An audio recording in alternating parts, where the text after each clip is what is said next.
الرحمن الرحيم يا أيها الناس إنا خلقناكم من ذكر وأنثى وجعلناكم شعوبا وقبائل لتعارفوا إن أكرمكم عند الله أتقاكم إن اللہ علیم خبیر۔ یہ سورہ الحجرات کی ایک آیت ہے۔ اس کے اندر مالک نے ذکر فرمایا ہے ان صحیح سچے پیمانوں اور معیاروں کہ جو اس پر پورا اترے، چاہے وہ کوئی ہو، کسی زمانے کا باشندہ، کسی قوم کا فرد، اور معاشی حالت کے لحاظ سے کسی جگہ پر کسی مقام پر ہو، تو اس کے اندر اصلی پیمانہ یہ نہیں ہے کہ دنیاوی لحاظ سے کس کے پاس طاقت اور قوت ہے، مال و دولت ہے، حسن و جمال ہے۔ اصلی چیز اس لیے مالک نے انسان کو دنیا میں بھیجا اور زندگی اور موت کے درمیان ایک مہلت عطا فرمائی، وہ امتحان کی مدت ہے۔ اس کے اندر جو مالک چاہتا ہے وہ جو شخص بھی جس مقام پر ہو اگر اسے پورا کر دے تو وہ کامیاب ہے، اور اگر اس کو پورا نہ کرے تو پھر اس کی کوئی قیمت نہ اٹھے گی مالک کی بارگاہ میں۔ جو دنیا نے اپنے معیار مقرر فرمائے ہیں ان سب کو مالک کلعدم کرتا ہے کہ یہ جھوٹے پیمانے ہیں، تمہارے اوزان اس لائق نہیں ہے کہ ان کے اوپر کوئی چیز تلے۔ یا ایھا الناس، خطاب ہے سارے انسانوں سے کہ اپنی حیثیت کو پہچانو۔ انا خلقناکم، ہم ہیں جنہوں نے تم کو تخلیق کی، اور تمہاری یہ چلتی ہے من ذکر و انثی، ایک جوڑا ہے، ایک مرد اور ایک خاتون ہے جن سے تم سب پیدا کیے گئے ہو۔ اب اس کے بعد کوئی اپنی برتری دکھاتا ہے کہ میں فلاں خاندان کا ایک فرد ہوں، میرے باپ دادا یہ کچھ تھے۔ تم سیاہ فام ہو اور میرے رنگت پر نگاہ ڈالو، تم خالی ہاتھ اور میرے خزانے بھرے ہوئے ہیں، تم ملک عرب کے رہنے والے ہو اس لیے سرفراز اور عجم تمہارے سامنے کم ہے،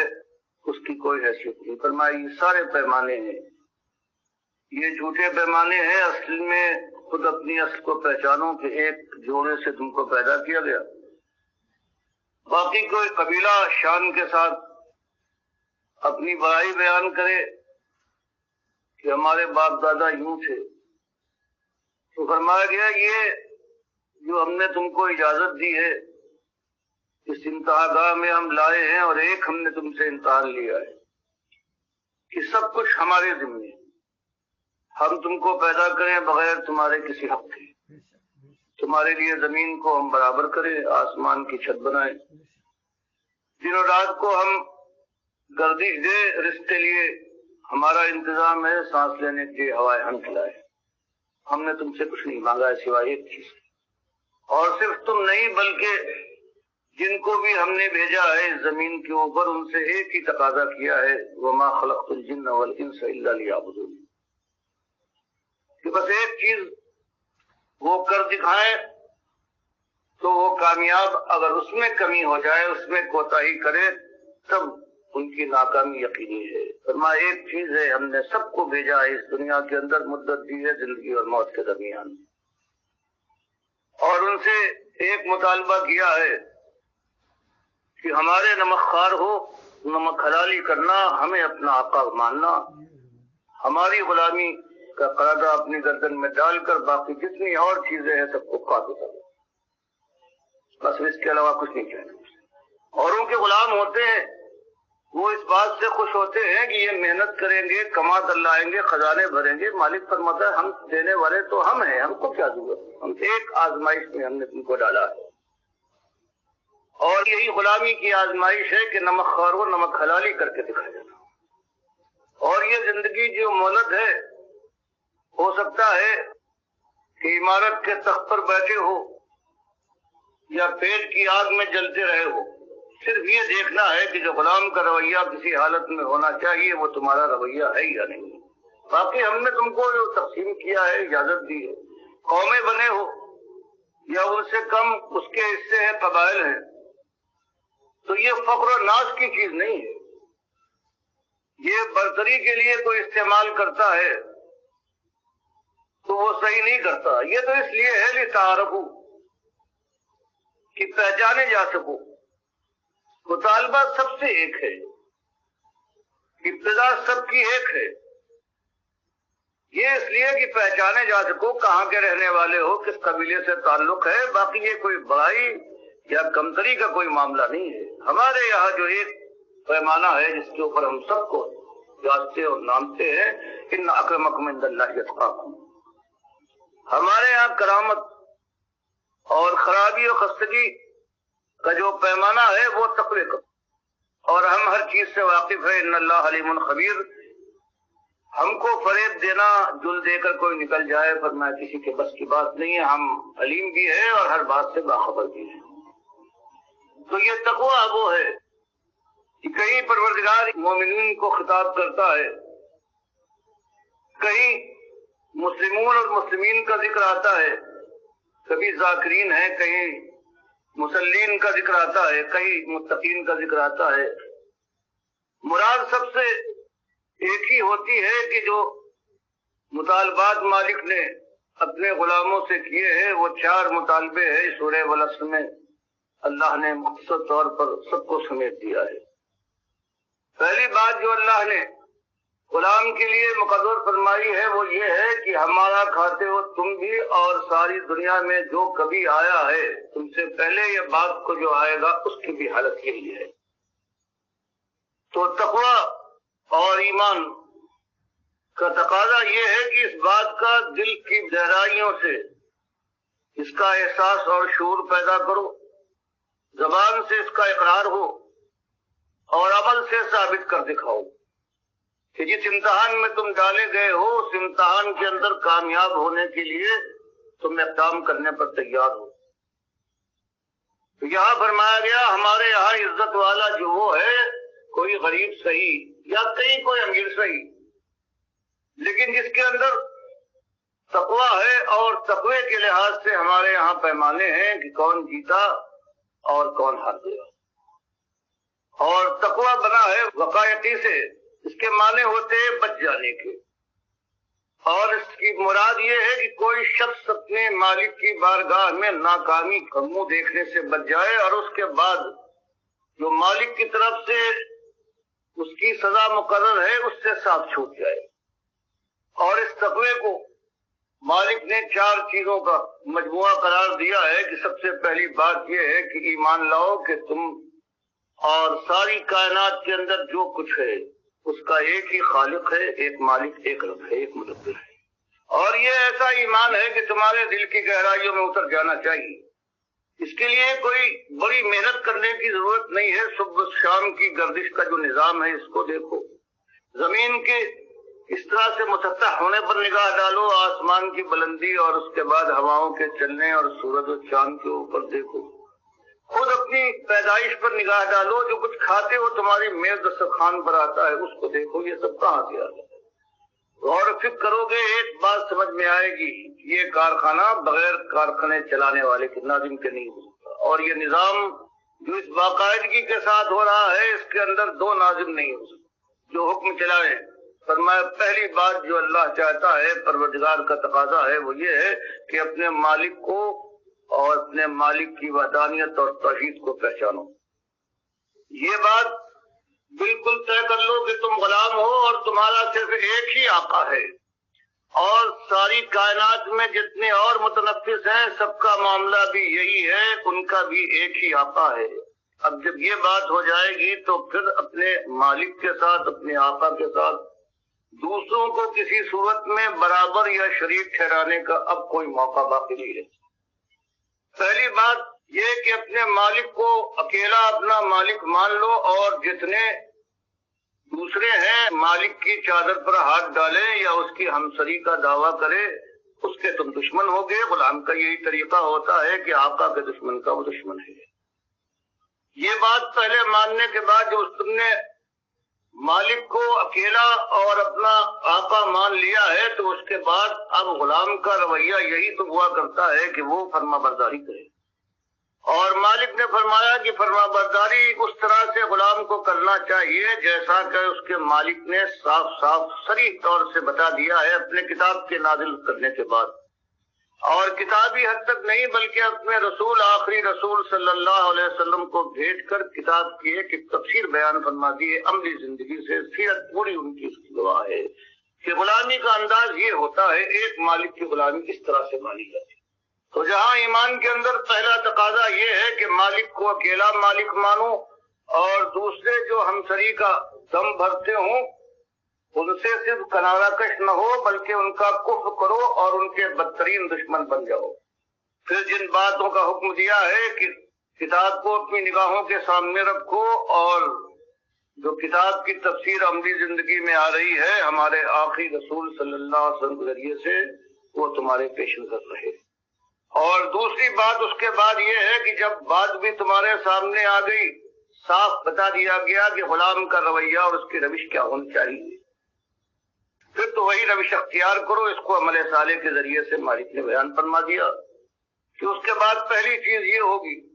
کہ اپنے کو سرنگو کر ڈالو، میٹ دو، اپنے کو ذلیل کرو اپنے مالک کے سامنے، اس کے لیے نماز مالک نے فرض فرمائی۔ پھر عبادات میں دوسرے احکام دیے کہ جو چاہے کسی انسان کی طبیعت پر گراں ہو لیکن غلام اپنے مالک کی رضا اور مرضی کو پورا کرنے کے لیے وہ آگے بڑھتا ہے اور خوش دلی کے ساتھ فخر محسوس کرتا ہے۔ اسی لیے ساری عبادات پروردگار عالم نے فرمایا ان کو اپنے سامنے رکھنے کے بعد پھر عمل صالح کے معنی یہ ہیں، عبادات ہیں، اور پھر ہر مسئلے کے اندر زندگی کا کوئی تمہارا معاملہ ہو اس کے اندر قدم اٹھانے سے پہلے یہ سوچ لو کہ یہ کرنا چاہیے یا نہ کرنا چاہیے،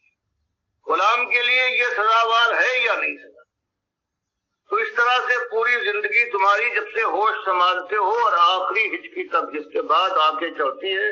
ماتھا پسینے سے بھیگ رہتا ہے، اور طاقتور ہاتھ اگر سینے پر ہوں تو جھلک جائیں تو انسان روک نہیں پاتا۔ یہ ایک مدت ہے، یہ ہمارے یہاں آزمائش ہے۔ یہ دو چیزیں ہونے کے بعد پھر تیسری بات یہ ہے کہ جب ایک ہی آقا ہے، سب اس کے غلام ہیں، تو جہاں اپنی حد تک غلام فرما برداری کرے گا، آقا کی خوشنودی کے لیے جان لگائے گا، وہاں اس کے دل کے اندر توق ہونا چاہیے کہ جب سب غلام ہیں سب تک یہ بات پہنچائی جائے کہ تمہارے مالک کا یہی حق ہے۔ تو یہ تیسری بات شروع ہوتی ہے، تقویٰ کا مجموعہ ہے، اس میں تیسری بات یہ ہے کہ وہ پھر اللہ کے دین کو دنیا والوں تک پہنچانے کی اپنی جان لگا کر، مال لگا کر، اوقات کو سمیٹنے کے بعد اس راہ میں اگر ڈالتا ہے تو یہ تین چیزیں ہو گئی۔ اور پھر چوتھی چیز منفی سی چیز ہے کہ ساری خدائیوں کو للکار دینا، سارے قواعد کے خلاف کہنا کہ یہ تم کو اختیار نہیں تھا، تم خود مختاری کر رہے ہو، آج بادشاہ بنے ہوئے ہو اور اپنی چلاتے ہو، گردنیں تمہارے سامنے جھکتی ہیں، خزانے کے سانپ بن کر بیٹھے ہو، قارون کے خزانے تمہارے اختیار میں ہیں، اپنی خواہش کے سامنے دنیا کو جھکا رہے ہو، کسی کی آبرو خرید رہے ہو، کسی کا ایمان، اور دین کے ٹھیکیدار ہو، جو چاہے تم چلاتے ہو، پرواہ نہیں کرتے کہ آسمان والے نے جس نے تم کو پیدا کیا ہے کس ذمہ داری میں ڈالا ہے تم کو، اور بے پرواہ ہو جاتے ہو۔ جب تم نے یہ للکار دیا کہ مالک ایک ہے، اس کو حق ہے کہ وہ فیصلہ کرے اور وہ ایک غلام کے رویے کو مقرر کرے، اس نے مقرر کر دیا ہے، کسی کو سر منہ انحراف کرنے کی ہمت نہ ہو۔ اور یہ بات ایسی کڑوی بات ہے کہ انسانیت برداشت نہیں کرتی، اکثریت بہرحال جن کے پاس طاقت اور قوت ہے، جو اپنی راہ پر چلنا مناسب سمجھتے ہیں، جن کی خدائی کے ڈنکے پس رہے ہیں، وہ اس بات کو بہرحال نہ ماننے پر تیار ہوتے ہیں، نہ دنیا کو ماننے دیتے ہیں۔ اسی لیے چوتھی چیز اس تقوی کے لیے مالک نے بیان فرمائی ہے کہ کچھ ہو جائے، پھر آسمان زمین مل جائے، لیکن امتحان اسی غلامی کا، کسی وفا شعاری کا تمہارا امتحان ہے یہ زندگی کی اس مہلت اور مدت کے اندر، تو پھر جم جائے سر، خواب سر سے الگ ہو جائے، اور چاہے ایک لمحہ بھی چین کا نہ ملے، ہر وقت آتش زیر پا رہو۔ لیکن یہ بات ہے کیونکہ اس کے بعد ایک موڑ، اسی موتی کا تو موڑ ہے، اس موڑ کے آگے تمہاری منزل آ رہی ہے۔ تو یہی بات بیان فرمائی گئی یہاں بھی کہ کسی کو کسی خاندان میں، کسی قبیلے میں سیاہ رنگ دے کر یا خوبصورت سا چہرہ مہرا عطا کر دیا تو یہ کوئی ایسی چیز نہیں ہے کہ کوئی فخر کی بات ہو، کوئی بڑائی کی چیز ہو۔ یہ دیکھو کہ تمہارے دل میں کیا ہے، ایمان کہاں ہے، اور ایمان کا ثبوت عمل صالح سے، جس کے اندر تین چیزیں ہیں کہ خود اپنی زندگی کو اللہ کی بندگی میں لگاؤ، دنیا کو آواز دو اور اس راہ میں جم کر کھڑے رہنے کی کوشش کرو، اللہ کے دشمنوں کو للکارو اور اس میں کچھ ہو جائے، اللہ کے بھروسے پر اقدام سے باز نہ ہو۔ یہ چار چیزیں ہیں جس کو اللہ نے کبھی تقوی کا نام دیا ہے، کبھی انہی کو پیار سے پکارتا ہے کہ میرے بندے ہیں، کبھی کہتا ہے کہ یہ مومن ہے، اور کبھی ان کو مسلم کا نام دے کر اور ان کی خوبیاں بیان فرماتا ہے۔ تو یہ ایک چیز ہے اللہ کے ساتھ غلامی کا رشتہ، اور وہ ساری باتیں جو مالک نے مقرر فرمائی ہے اپنی کتاب اور اپنے رسول صلی اللہ علیہ وسلم کے ذریعے سے، اس کو کون اپناتا ہے خوش دلی کے ساتھ اور اپنے مالک کے سامنے جھکا رہتا ہے، اس سے خوف کھاتا ہے، اس کی نافرمانی اگر ہو بھی جائے انسان بہرحال تو دل اس کا لرز جاتا ہے اور پھر واپس پلٹتا ہے۔ ایک ہی ڈوڑی ہے، ایک ہی در ہے اس کا۔ یہ اصلی معیار اور پروردگار نے یہ پیمانہ مقرر فرمایا، اور اسی کے اوپر اللہ کے نبی صلی اللہ علیہ وسلم کے زمانے میں بھی اس پر عمل تھا۔ آج کی بات اور ہے، آج تو یہ معیار نہیں ہے کسی کی کامیابی اور ناکامی کا۔ آج تو یہ ہے کہ دنیا کے جو معیار ہے، کس کے پاس طاقت ہے، دولت ہے، حسن و جمال ہے، یہ ہوشیار چالاکی سے بات کرتا ہے، دنیا اس کے چنگل میں ہے، یہ اور بات ہے۔ اب اگر آپ کے سامنے پوری تاریخ اس زمانے کی نبی صلی اللہ علیہ وسلم یہ اللہ کا معیار ہے، کسی کو اللہ کے نبی صلی اللہ علیہ وسلم نے اپنایا، اور ایک واقعہ اللہ نے آپ کی تربیت کے لیے بھی اور یہ بھی دکھانے کے لیے کہ ایسا بھی ہو جاتا ہے کسی وقت ہمارے نبی صلی اللہ علیہ وسلم سے بھی ایسی بات ہو جاتی ہے کہ ان کا ذہن اس طرف مائل نہیں ہوتا، جس طرح سے عبس وتولی ان جاءہ الاعمی وما یدریک لعلہ یذکر فتنفعہ الذکریٰ۔ سورہ عبسہ میں آیا ہے کہ عبداللہ ابن مکتوم جو آپ کے صحابی تھے، نابینا تھے، ایک دن آئے ہیں، شروع کا زمانہ ہے، اللہ کے نبی صلی اللہ علیہ وسلم بیٹھے ہوئے ہیں، اور سردار بھی بار بار انہوں نے سرداران قریش سے گفتگو کر رہے تھے، آپ نے اس کو التفات نہیں کیا۔ پروردگار عالم کی طرف سے آیتیں نازل ہوئی شکوے کے طور پر کہ ہمارے نبی نے ایک نابینا جو خلوص کے ساتھ صرف تقوی کی تلاش میں آیا تھا، اس کی بات سننے کے بعد کچھ چہرے پر ناگواری ظاہر فرمائی اور لوگوں سے محو گفتگو رہے۔ حالانکہ اللہ کی نگاہ میں یہ شخص ہے ایسے ہزار لاکھ کروڑوں سے بھی زیادہ افضل تھا۔ اس نے مانا ہے، اپنے مالک کو مالک مانا ہے، یہ وفا شعار ہے، یہ نمک حلالی کا مظاہرہ کر رہا ہے۔ اس کے مقابلے میں یہ ظالم جو بات سمجھتے بھی ہے، صرف دنیا کا، ان کا تکبر کا یہ بھیجا ہے جس کے اندر سرمستی کا جذبہ بھرا ہوا ہے، بات ماننے پر تیار نہیں ہو رہے ہیں، ان کے ساتھ گفتگو کرتے رہے اور اس کی طرف رخ نہ کیا۔ اس کے بعد سے اللہ کے نبی صلی اللہ علیہ وسلم کا حال یہ ہو گیا جو معیار صحابہ کا اللہ کے نبی صلی اللہ علیہ وسلم کا تھا، وہ بھی انشاءاللہ آپ کے سامنے لانا چاہتا ہوں۔ یہ پہلی حدیث جو آتی ہے یہ عن سعد بن ابی وقاص رضی اللہ عنہ قال كنا مع النبي صلی اللہ علیہ وسلم ستۃ نفر۔ سعد بن ابی وقاص رضی اللہ تعالی عنہ جو بچپن میں باپ کے سائے سے محروم ہو گئے تھے قریش کے قبیلے کے ایک فرد، لیکن دنیاوی حیثیت سے کمزور تھے۔ بات تو یہ اور بات ہے کہ فاتح ایران بنے ہیں، لیکن اس وقت اپنا واقعہ بیان کرتے ہیں کہ شروع میں ایمان لائے ہیں، یہ ذکر کرتے ہیں کنا مع النبی صلی اللہ علیہ وسلم کہ ہم لوگ، ہمارے 6 ساتھی تھے مع النبی صلی اللہ علیہ وسلم آپ کے ساتھ، ستۃ نفر، ہم 6 افراد تھے۔ نبی صلی اللہ علیہ وسلم نے ان سرداروں میں سے کسی کو یا کچھ ان کا گروہ تھا ان کو دعوت دی کہ بات تو سنیے کہ میں کیا کہہ رہا ہوں۔ فقال المشرکون للنبی صلی اللہ علیہ وسلم، تو ان مشرکون نے نبی صلی اللہ علیہ وسلم کی بلاوے کا جواب دیا کہ اطرد ہؤلاء، یہ آپ کے گرد یہ دنی لوگ، ان کو اپنے پاس سے بھگائیے، لا یشتریونا لینا، ورنہ اگر ان کی موجودگی میں ہم آپ کے پاس آ کر بیٹھے تو یہ جری ہو جائیں گے ہم پر، اور ان کی نگاہ میں جو ہمارا مقام ہے وہ مقام باقی نہ رہے گا۔ فرمایا کہ اس وقت سعد بن وقاص بیان فرماتے ہیں کہ ان 6 افراد میں میں تھا، وکنت انا، ایک تو میں تھا، وابن مسعود اور عبداللہ ابن مسعود تھے، ورجل من حذیل، اور بنو حذیل خاندان قبیلے حذیل کے ایک صاحب تھے، وہ بلال اور بلال حبشی تھے، ورجلانی، اور 2 میرے ساتھی اور تھے، لست اسمیہما، میں ان کا نام لینا نہیں چاہتا۔ تو ان کا خیال ہے فوقع فی نفس رسول اللہ صلی اللہ علیہ وسلم ما شاء یقع، تو ان کا کہنا یہ ہے کہ شاید اللہ کے نبی صلی اللہ علیہ وسلم کے دل میں کوئی بات ایسی آئی جو آنے والی تھی، یعنی مراد یہ ہے کہ شاید آپ کے دل میں خیال ہوا یہ اپنے ہیں، یہ مخلص ہیں۔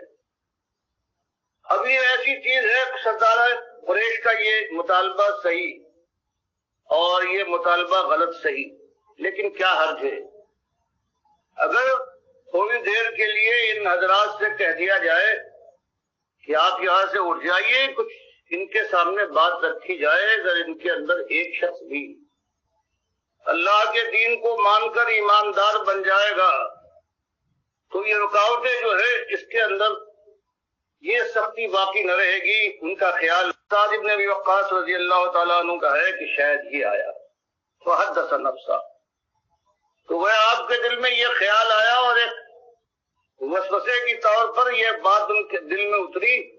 لیکن پروردگار نے فوراً اس کی اصلاح فرما دی، فانزل اللہ تعالی، تو اللہ تعالیٰ نے قرآن میں یہ ہدایت نازل فرمائی، ولا تطرد الذین یدعون ربهم بالغداة والعشی یریدون وجہہ، مالک نے حکم دے دیا کہ ہرگز اپنے پاس سے نہ ہٹائیے گا ان لوگوں کو کہ جو آواز دیتے ہیں، جو پکارتے ہیں اپنے رب کو، رب بھی مانتے ہیں کہ مالک اکیلا یکتا و یگانہ ہے، پروردگار اور پالنہار ہے، اس کے لیے اس کے سامنے جھکے ہیں، اس کے سامنے التجائے ہے، اس کا ذکر ہو رہا ہے، اس کے سامنے گردن جھک رہی ہے۔ بالغداۃ والعشی مراد یہ ہے کہ صبح اور شام ان کا دائمی یہ طریقہ یہ ہے، اور یریدون وجہہ، اور ان کے پیش نظر یہ نہیں ہے، نہ ان کی یہ خواہش ہے کہ آج غریب ہیں محلات کے مالک بن جائیں، خزانے قدموں میں لوٹے، دنیا کے اندر شہرا اور نیک نامی ہو۔ فرمایا ایک غرض نہیں ہے، ایک غرض ہے ان کی یہ کہ ان کا مالک ان سے راضی ہو جائے۔ یہ امتحان کی جو مدت ہے زندگی سے موت تک، اس کے اندر یہ غلامی کا ثبوت دے دے کہ ایک ہی مالک کے غلام ہیں، اور جھوٹے جو دعوے دار ہیں ان کے یہ دشمن ہیں، ان سے کفر کرتے ہیں اور ان کو للکارتے رہتے ہیں چاہے جس حالت میں ہو۔ تو مالک نے یہ حکم دیا۔ سعد بن ابی وقاص رضی اللہ تعالیٰ عنہ کا کہنا یہ ہے کہ اس طرح سے پروردگار نے جہاں اس سے پہلے والے واقعے میں کہ عبس و تولی میں آپ کے سامنے آیا ہے، وہاں یہ بات بھی جگہ جگہ قرآن میں آئی ہے۔ یہی مطالبہ ہوا ہے سارے اللہ کے رسولوں سے، اور وہی معیار پیش کیا گیا ہے کہ ہم سردار ہیں، ہم دولت والے ہیں، ہمارا ایک خاص مقام ہونا چاہیے، ہم فلاں خاندان کے فرد ہیں۔ مالک کی طرف سے بتایا گیا کہ ایک ہی جوڑے سے تم بنے ہو، وہی سلسلہ چلا ہے۔ ہم تو صرف تقویٰ دیکھتے ہیں، کون ایماندار ہے، کون عمل صالح کے اوپر جم کر ہماری غلامی کرتا ہے، اور کون ہماری طرف لوگوں کو بلاتا ہے اور اس راہ میں آئی ہوئی ہمت کے ساتھ برداشت کرتا ہے۔ یہ تو ہم معیار کے طور پر پیش فرما دی، اور معیار بھی ایسا کہ اپنے سب سے عزیز دوست اس کے متعلق فرماتے تھے کہ اگر میں اللہ کے علاوہ کسی کو خلیل بناتا تو اس کو بناتا ہی ابن ابی قحافہ. یہ حدیث ہے نبی حبیرہ عائض ابن عمرو المزنی وہو من اہل بیت الرضوان رضی اللہ عنہ. اور حدیث بھی لائے ہیں مسلم ابو ہریرہ عائض ابن عمرو قبیلے مزن کے، اور ان کی خصوصیت شرف اور ان کی تکریم کا ذکر فرمایا ہے کہ وہ ہیں من اہلی بیت الرضوا. یہ وہ ہے کہ جنہوں نے 1400 حضرات جنہوں نے مرنے پر بیعت کی تھی صلح حدیبیہ سے کچھ دیر پہلے. کہ آئے تو ہے صرف عمرے کی غرض سے، لڑنا مقصود نہیں ہے، اور ان کے اپنے شہر کے قریب آ گئے ہیں. صرف ایک تلوار ہے وہ بھی میان میں ہے. لیکن اب اس غدر کے بعد کہ عثمان رضی اللہ تعالیٰ عنہ کو انہوں نے شہید کر دیا ہے، یہ خیال تھا. اللہ کے نبی صلی اللہ علیہ وسلم کو اللہ نے علم نہیں دیا، اور وہ بھی مخمصے میں تھے اور شک میں تھے کہ شاید ایسے ہی کر دیا گیا ہو. تو آپ نے بیعت لی ہے. جابر رضی اللہ عنہ جو روایت ہے کہ 1400 حضرات تھے، سب نے اس پر بیعت کی کہ ہم مر جائیں گے لیکن ہم پیچھے نہ ہٹیں گے. یہ موت پہ بیعت تھی. فرمایا یہ ان کا شرط، اس کے لیے اللہ نے فرمایا کہ ہم ان سے راضی ہیں. وہ واقعہ بیان کرتے ہیں ان ابا سفیان اتا علی سلمان وصہیب وبلال فی نفر، کہ جب غدر کیا ہے بنو بکر نے قریش کی شہ کے اوپر، بنو خزاعہ کے اوپر حملہ کیا ہے، شب خون مارا ہے. حالانکہ صلح حدیبیہ میں یہ شک تھی کہ ہمارے اور آپ کے درمیان یہ معاہدہ ہے، اب جو چاہے اس معاہدے کا شریک ہمارے ساتھ مل کر ہو جائے اور جو چاہے آپ کے ساتھ. اس کے لیے بھی یہی شرائط ہے کہ 10 سال تک امن و امان رہے گا، کوئی جنگ نہ ہوگی. 2 سال گزرے، 2 سال بھی پورے نہیں گزرے تھے کہ غدر کیا ہے قریش مکہ نے اور ابھارا ہے بنو بکر کو. یہ پرانا تمہارا خون ہے. یہ جو بنو خزاعہ مسلمانوں کی طرف سے مل کر ایک معاہدے کا رکن بنا ہے، حملہ کر دو. اور بھید بدل کر انہوں نے مدد بھی کی ہے اور اس طرح سے تاراج کر ڈالا ہے بے خبری میں، جب بنو خزاعہ اطمینان کے ساتھ تھے کہ اب دشمن ہمارے اوپر حملہ ور نہیں ہوگا. تو اس کے بعد ایک طویل قصہ ہے. زاجر نے ان کے بنو خزاعہ کے ناقہ سواروں کے ساتھ آ کر مدینے میں فریاد کی ہے اور آواز دی ہے کہ ہم آپ کو آپ کا وعدہ یاد دلاتے ہیں، ہمارے ساتھ یہ غدر کیا گیا، یہ غدر ہوا ہے اور اس کا کچھ انتظام ہونا چاہیے. اللہ کے نبی صلی اللہ علیہ وسلم نے ان کو اطمینان دلایا کہ تمہاری مدد کی جائے گی، تم واپس رہو. ان حالات کی خبر ابو سفیان ابن حرب کو بھی ہوئی، جو اس وقت مسلمانوں کے سب سے بڑے دشمن تھے. لیکن وقت ان کے ہاتھ سے نکل چکا تھا کہ 2 سال کے قریب جو مدت ملی ہے اور صلح کے بعد جب یہ صحابہ کرام سے ملاقاتیں ہوئی ہیں، خرید و فروخت میں آنا جانا ہوا ہے، گفتگو ہوئی ہے، خیالات سنے تھے، اس طرح سے بات دل میں اتری ہے کہ ان 2 سال کے اندر جتنے ایمان لائے ہیں وہ 18-19 سال میں ان کے مقابلے میں بہت ہی کم لوگ ایمان لائے تھے. تو اب انہوں نے دیکھا کہ اب مقابلہ اگر مسلمانوں نے حملہ کر دیا تو اب مدافعت ہمارے بس کی بات نہیں ہے. تو اجازت لے کر مستعمل بن کر وہ آئے ہیں کہ اللہ کے نبی صلی اللہ علیہ وسلم سے یہ جا کر درخواست کریں کہ معاہدہ ہم نے غدر کیا ہے، معافی دی جائے، اور یہ جو مدت ہے ابھی 8 سال کی مدت باقی ہے اس کو برقرار رکھا جائے اور معاہدہ ختم نہ کیا جائے. اس وقت کا واقعہ بیان کر رہے ہوں کہ مدینے کے اندر آئے ہیں مستعمل بن کر اور گزرے ہیں سردار قریش ابو سفیان ابن حرب رضی اللہ عنہ، جو اس وقت تک ایمان نہیں لائے تھے، گزرے ہیں مدینے کے اندر علی سلمان فارسی رضی اللہ تعالیٰ عنہ، جن کا ہاتھ اللہ کے نبی صلی اللہ علیہ وسلم نے پکڑ کر، بخاری مسلم کے حدیث میں ہے، جب صحابہ نے پوچھا وآخرین منہم لما یلحقوا بہم، ہم تو آپ کے ساتھ ہیں، لیکن یہ جو قرآن فرماتا ہے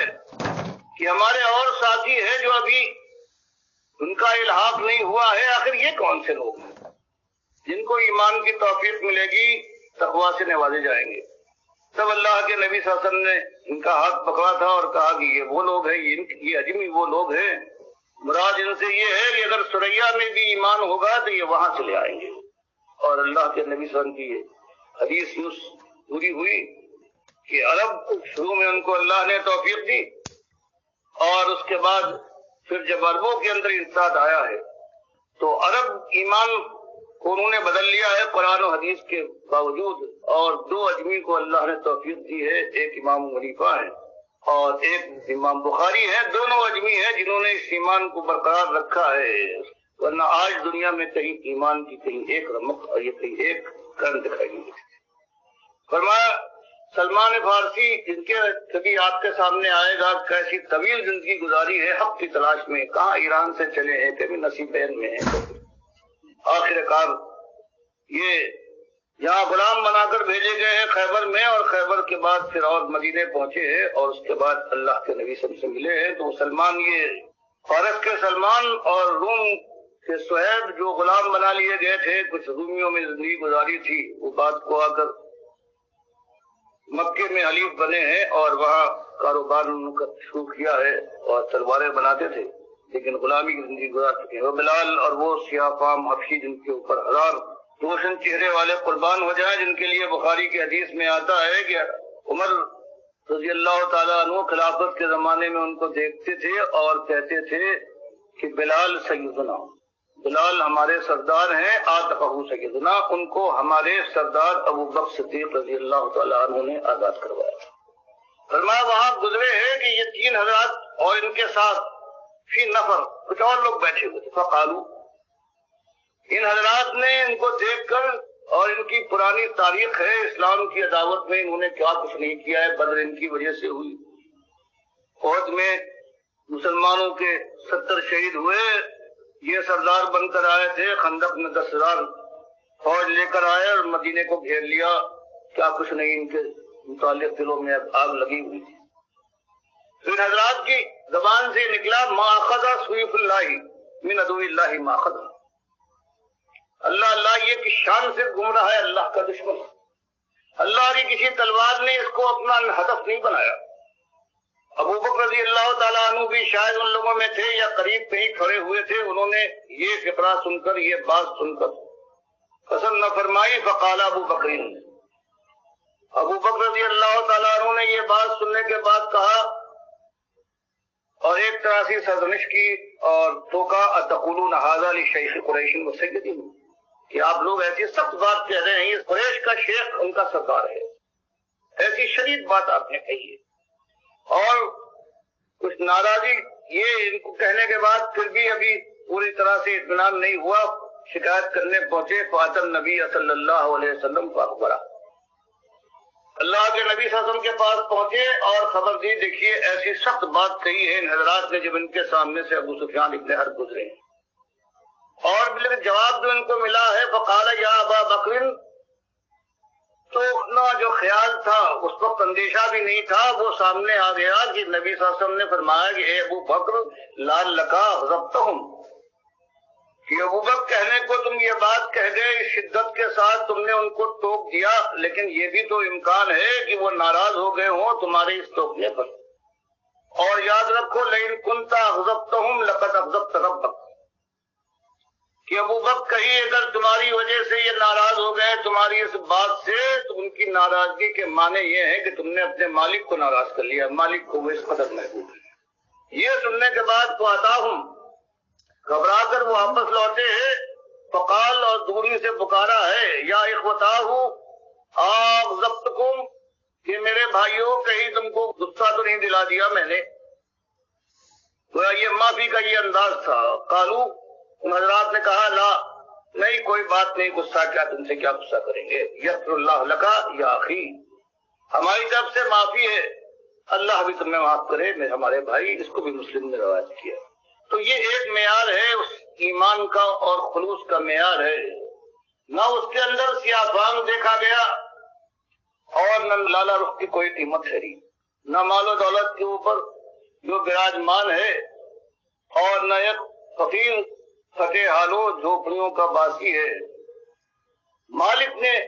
جو پیمانہ بیان فرما دیا وہ تمہارا تقویٰ ہے کہ تم اللہ کی زمین پر اس کا کھا کر اس کے نمک خوار بن کر نمک حلالی کرتے ہو یا نمک حرام ہو بس ایک آزمائش ہے. فرمایا ہم نے یہ زندگی اور موت بنائی ہے, ہم نے کچھ کسی اور بات کی آزمائی, ہر انداز سے ہم نے آزمایا ہے, غریب غربت دے کر, تنگی میں ڈال کر, یا فراخی دینے کے بعد اختیارات سے مالا مال کر کے. ہم ایک ہی بات دیکھنا چاہتے ہیں کہ یہ شخص جو ہے یہ ہمارا بندہ ہے یا اپنے نفس کا بندہ ہے, یا دنیا کے سامنے سب جھکاتا ہے. ایک ہمارے سامنے اور آپ کے سامنے بھی ایک ہی امتحان ہے. یہ اور بات ہے کسی کو کسی مقام پر آزمایا گیا, کسی انداز سے. اور آج سب سے بڑا مسئلہ یہی ہے, وہی ایمان جو اصلی چیز تھی آج ایمان ایک پیراہن ہے, جس طرح سے چاہو اور جب چاہو پہنو, جب چاہو اتارو. آج اللہ کی کتاب کے مقابلے میں جو بھی جن کو اپنی نگاہ میں بلند ہے, باپ دادا کی ریت چلی آ رہی ہے, دنیا میں شعرا ہے, یہ امام ہے, یہ مجتہد ہے, جانتے بوجھتے کہ اللہ کی کتاب کے خلاف انہوں نے کہا ہے, ان کی ابھی تک عزت ہو رہی. وہ رحمت اللہ علیہ ہیں اور ان کا نام جپا جاتا ہے. یہ اپنے مالک کے ساتھ سب سے بل کرتا ہے. اسی لیے مالک نے فرمایا تمہارا کوئی ایمان ہمارے یہاں معتبر نہیں ہے جب تک کہ تم ہمارے دشمنوں, ہمارے خلاف بات کہنے والوں سے کفر نہ کرو. وَمَن يَكْفُرْ بِالطَّاغُوتِ وَيُؤْمِن بِاللَّهِ فَقَدِ اسْتَمْسَكَ بِالْعُرْوَةِ الْوُثْقَىٰ لَا انفصام لَهَا. ایمان کی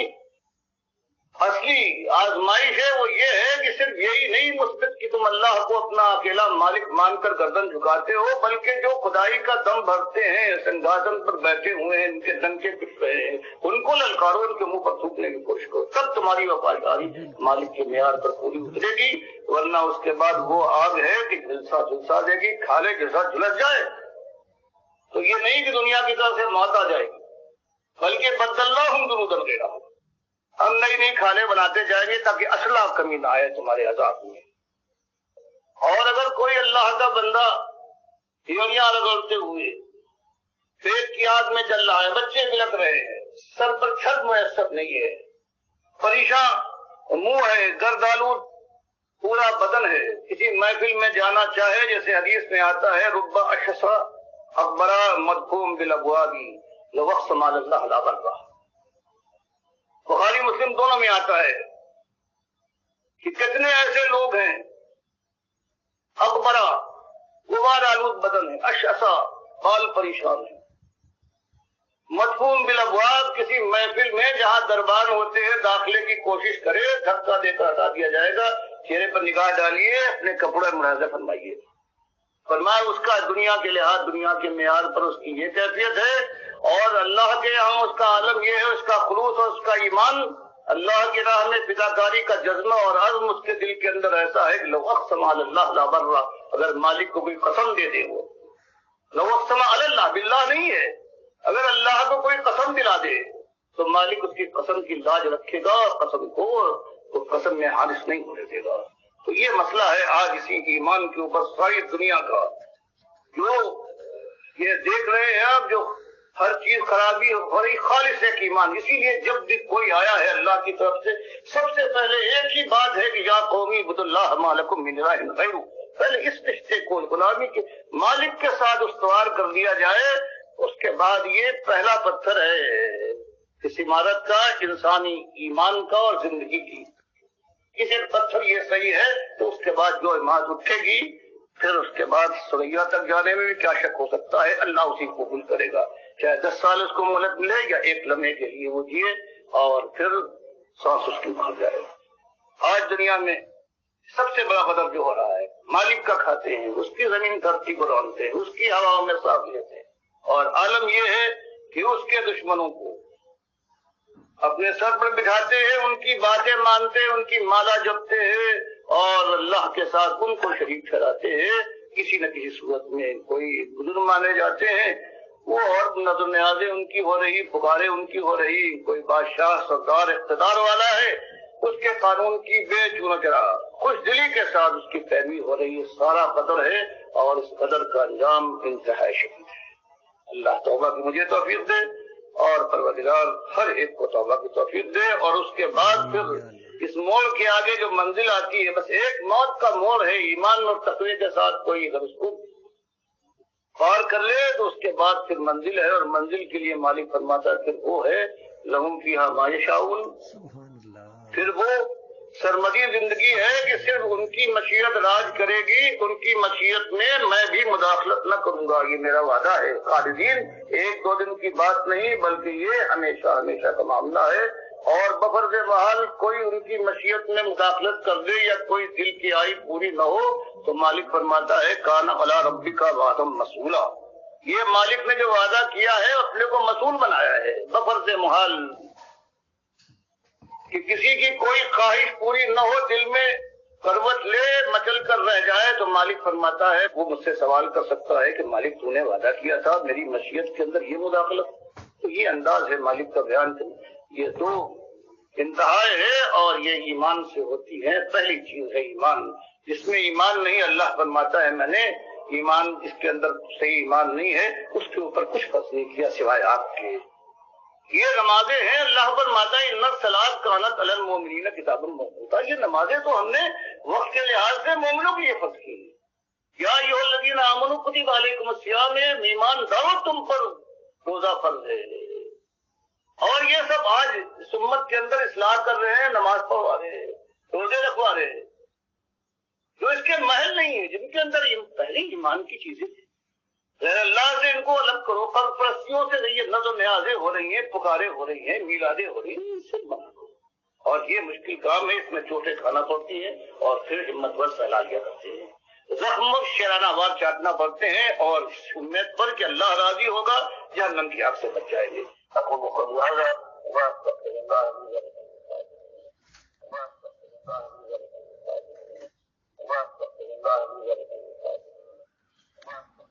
یہ مخلصانہ آواز ہے ڈاکٹر مسعود الدین عثمانی رحمۃ اللہ علیہ کی۔ دیکھیے کس بنیاد کے اوپر یہ جماعت کو کھڑا کیا گیا تھا، کیسے ذہن بنائے گئے تھے کہ تم نے غلامی کرنی ہے ایک ذات کی اور ایمان کے معاملے میں ذرہ برابر کوئی کمی نہ آئے، یہ رشتہ قائم رہے اور اس کو مضبوط سے مضبوط تر کرتے چلے جاؤ۔ تو یہ دعوت اس صدی کی بہت ہی زبردست دعوت یعنی اس زمین کے اوپر برپا ہوئی۔ بہت بڑا واقعہ سمجھ لو پیش آیا کہ سارے طاغوتوں کا رد کر دیا گیا، جس نے بھی کوئی آواز اٹھائی اللہ اور اللہ کے رسول کے خلاف اس کو بالکل للکارا گیا، کسی چھوٹے بڑے کا لحاظ کیے بغیر۔ اور یہ واقعہ بھی بہت بڑا ہے کہ اسی جماعت کے امیر یعنی جو سب سے بہتر آدمی ہوتا ہے، آگے بڑھنے والا، جماعت کو لیڈ کرنے والا، اس کے عقیدے کے اندر خرابی آ گئی۔ اس نے سجدہ تعظیمی کا یہ شرک ایجاد کیا اور یہ کہنا شروع کر دیا کہ پورے خاندان یعقوب علیہ السلام نے یوسف علیہ السلام کو سجدہ کیا تھا، سجدہ ریز ہو گئے۔ اپنی تفسیر کے اندر لکھ دیا، 100 نمبر آیت جو سورہ یوسف کی تفسیر جلد دوم کے اندر دعوت القرآن نزل گئی ہے، نام دعوت القرآن۔ گویا یہ کہنا چاہ رہے ہیں قرآن کی دعوت یہ ہے کہ ایک نبی نے دوسرے نبی کو سجدہ کیا۔ اندازہ لگاؤ ان کے دماغ کے اندر ایسی کیڑا آ گیا۔ حالانکہ انبیاء تو سب سے زیادہ اللہ کے فرما بردار غلام ہوتے ہیں، وہ برداشت نہیں کرتے ہیں کسی اور کی غلامی کو، کسی اور کو رکوع کریں، کسی اور کو سجدہ کریں، کسی اور کو پکارے، سوال ہی پیدا نہیں ہوتا ہے۔ اور سورہ مریم کی 58 نمبر آیت نص ہے اس سلسلے میں کہ سارے انبیاء اللہ کو سجدے کیا کرتے تھے، پھر بھی لیکن محمد حنیف کی ایسی مت ماری گئی اور اس سے زیادہ مت ماری گئی پیچھے چلنے والوں کی، جنہوں نے اللہ کی کتاب کی بجائے اس کی بات مانی ہے، طاغوت کو للکارنے کی بجائے طاغوت کے سامنے سجدہ ریز ہو گئے اور اس کو اپنا امیر قائم رکھا، اللہ کی کتاب کو پیچھے کر دیا، نبی علیہ السلام کی ساری تعلیمات کا مذاق اڑایا۔ بہرحال اپنی اپنی قسمت کی بات ہے بھائی، جو باقی بچے ہیں ایمان خالص کے اوپر، مخلص مومنین کی یہ جماعت الحمدللہ قائم ہے، اگرچہ تعداد ہماری تھوڑی ہے لیکن ہم اسی ایمان عقیدے کے اوپر ہیں جو یہ بات پیش کی جا رہی ہے۔ ایمان کی اس شمع کو انشاءاللہ ہم بجھنے نہ دیں گے، ہم اپنے مالک کے بندے ہیں اور ہم کسی اور کے بندے نہیں ہیں۔ اللہ تعالیٰ استقامت عطا فرمائے۔